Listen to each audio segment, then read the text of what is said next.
sa makaluluwas.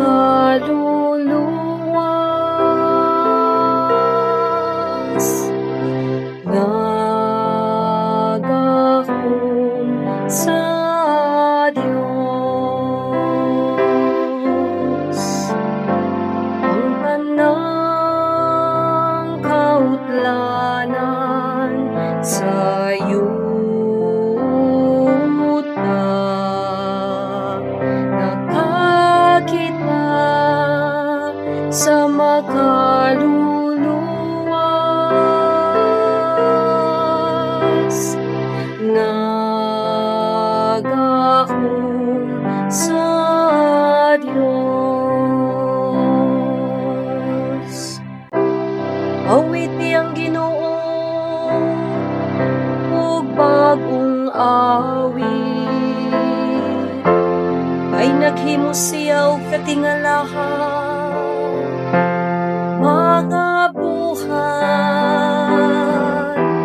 Ang iyang tuong kamot nakakabot og kadaugan alang kaniya.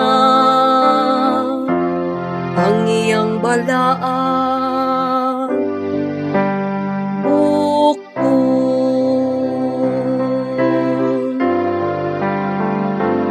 Ang tanang kautlanan sa yuta.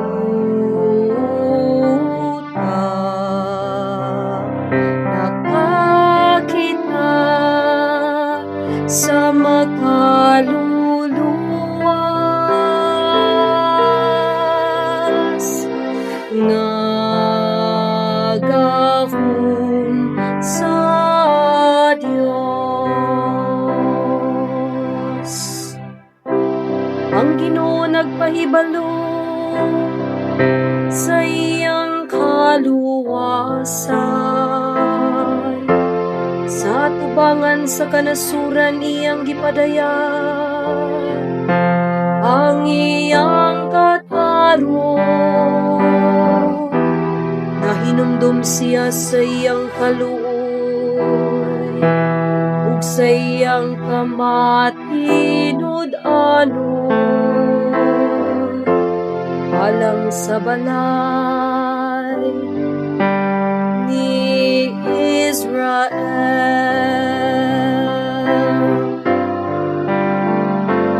Ang tanang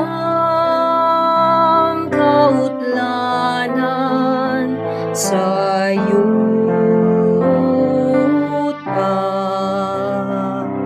Nakakita sa makaluluwas.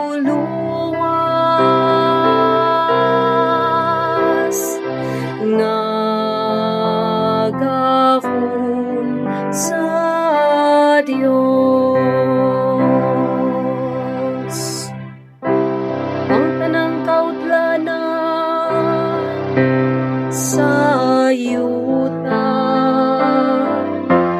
Nakakita sa kaluwasan sa akong Diyos.